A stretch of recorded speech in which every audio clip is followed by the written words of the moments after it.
Hi friends, welcome to my channel. ఇక దర్శన్ శరణ్య ఇద్దరు కూడా బైక్ మీద వస్తూ ఉంటారు. ఇక ఫంక్షన్ కి అటెండ్ అయిన తర్వాత ఇక దాంతో వాళ్ళిద్దరూ జాలీగా వస్తూ ఉంటే వెనకాలే ఆనంద కార్ అయితే ఫాలో అవుతూ వస్తుంది. ఇక అది చూసి ఒక్కసారిగా ఫాస్ట్ గా దర్శన్ శరణ్య అయితే ఇంటికి వచ్చేస్తారు.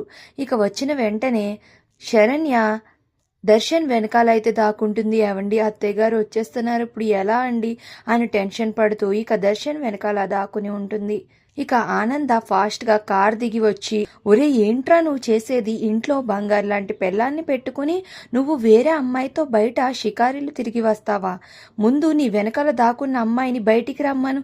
ఎవరా అమ్మాయి? ఇప్పుడు ఆ అమ్మాయిని శరణ్య చూసిందంటే నీ గురించి తప్పుగా అనుకోదా అని తిడుతూ ఉంటుంది. ఇంతలో మెల్లగా శరణ్య వచ్చి దర్శన్ పక్కన నుంచుంటుంది. ఇక శరణ్యని ఆ మోడ్రన్ డ్రెస్ లో చూసి ఆనంద భైరవి చాలా కోపంగా చూస్తూ, శరణ్య ఏంటిది?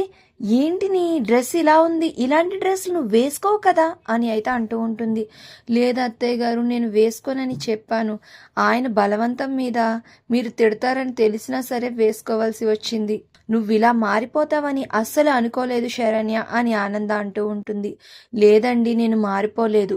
ఈ టైంకి డ్రెస్ వేసుకున్నానంతే, కానీ గౌరవం, సాంప్రదాయాలు అన్నీ నా మనసులోనే ఉన్నాయండి. నన్ను క్షమించండి, ఇంకెప్పుడు ఈ డ్రెస్లు వేసుకోను అని అయితే భయపడిపోతూ శరణ్య అంటూ ఉంటుంది.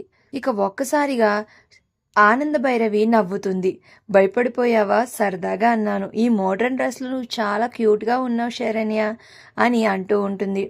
ఆనంద ఆ మాటలకి ఇక దర్శన్ శరణ్య ఒక్కసారిగా ఒకరి ముఖాలు ఒకరు చూసుకుని నవ్వుకొని ఇక శరణ్య సిగ్గుపడుతూ లోపలికి అయితే వెళ్ళిపోతుంది.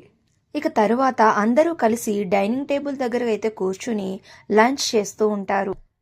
ఇక అప్పుడు, రేపు ఉగాది సెలబ్రేషన్స్ మన ఇంట్లో చాలా బాగా జరగాలరా. ఎవ్వరూ కూడా ఎటువంటి పనులు పెట్టకుండా రేపొద్దున్న కుటుంబంతో మంచిగా అందరూ కలిసి ఎంజాయ్ చేద్దాం అని ఆనంద భైరవి అంటూ ఉంటే ఇక లీలావతి, కోటేశ్వరరావు, రోహిత్, ప్రీతి అందరూ కూడా అవును అత్తయ్య, రేపు మనం పండుగ చాలా బాగా జరుపుకోవాలి అని అయితే అంటూ ఉంటారు. ఇక అప్పుడే దామిని అయితే డాక్యుమెంట్స్ పేపర్స్ అయితే తీసుకుని వచ్చి, అమ్మ ఇవి మన టెక్స్టైల్స్ పేపర్స్, ఇప్పుడే వీటిని బ్యాంక్ లో పెడదాం అనుకుంటున్నాను. ఎందుకంటే మనకి వచ్చిన 100 కోట్ల డీల్ కి మనం కాస్త ఖర్చు పెట్టాల్సి వస్తుంది కదా, అందుకే మనకి కాస్త ఫండ్ కావాలి. నువ్వు వీటి మీద సైన్ పెడితే నేను వెంటనే బ్యాంక్ లో పెట్టి అమౌంట్ తీసుకుని వస్తాను అని అయితే అంటూ ఉంటుంది. ఇక ఆ మాటలు విని ఆనంద భైరవి ఒక్కసారిగా షాక్ అయిపోతుంది.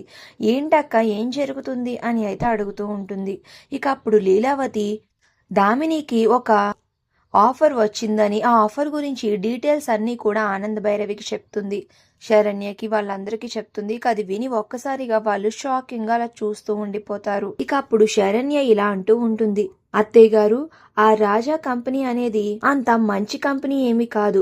పైగా అలాంటి కంపెనీ 100 కోట్ల డీల్ కుదిర్చింది అంటే నాకు ఎందుకో అనుమానం కింద ఉంది. ఇందులో ఏదో మోసం ఉందని నాకు డౌట్ గా ఉంది అత్తయ్య గారు అని శరణ్య అంటూ ఉంటే ఇక అప్పుడు దామిని, ఏంటి వదిన, ఇప్పుడిప్పుడే మేం కాస్త ఎదుగుతున్నాం అని సంతోషపడుతుంటే నువ్వు ఇలా మాట్లాడతావేంటి? ఓహో, అంత మంచి కంపెనీ నుంచి డీల్ మాకు వచ్చింది గాని మీకు రాలేదనా? మేం ఎక్కడ మీకంటే ఎక్కువ ఎదిగిపోతామనా అని అయితే అపార్థం చేసుకుంటుంది దామిని. అలా కాదమ్మా, తను నీ మంచికే చెప్తుంది అని ఆనంద అంటూ ఉంటుంది. లేదు, ఎవరికి నచ్చాల్సిన అవసరం లేదు అమ్మా, ముందు నువ్వు ఈ పేపర్స్ మీద సైన్ చేయి. నువ్వు ఎవరి సలహాలు సూచనలు తీసుకోవాల్సిన అవసరం లేదు అని అయితే దామిని పేపర్స్ అయితే లీలావతికి ఇస్తుంది. లీలావతి సైన్ చెయ్యాలా వద్దా అని ఆలోచిస్తూ ఉంటుంది. ఇక మరో పక్కన అయితే అనన్య మహిళా మండలి వాళ్ళని తీసుకుని వచ్చి ఆనంద ఇంటి బయట అయితే ధర్నా చేస్తూ ఉంటుంది. ఇక వాళ్ళకి అనన్య కుట్రల గురించి ఆనంద భైరవి చెప్పి ఇక అనన్య పరువు మొత్తం తీసేస్తుంది. దాంతో ఆ మహిళా మండలి వాళ్ళు అనన్యని చీకొట్టి అక్కడి నుంచి వెళ్లిపోతారు. మరి ఇప్పుడు అనన్య ఏం చేస్తుంది? దామినిని కొత్త డీల్లో ఇరికించి తన చేత సిగ్నేచర్స్ కూడా చేయించుకుంది. మరి ఇప్పుడు దామినిని తన పాముగా వాడుకుని దామిని ఆస్తిని మొత్తం అనన్య కొట్టేస్తుందా? అసలు ఇప్పుడు ఏం జరగనుంది అనేది నెక్స్ట్ రివ్యూస్ లో తెలుసుకుందాం. వీడియో నచ్చితే తప్పకుండా ఛానల్ ని సబ్స్క్రైబ్ చేసుకోండి. Thank you for watching.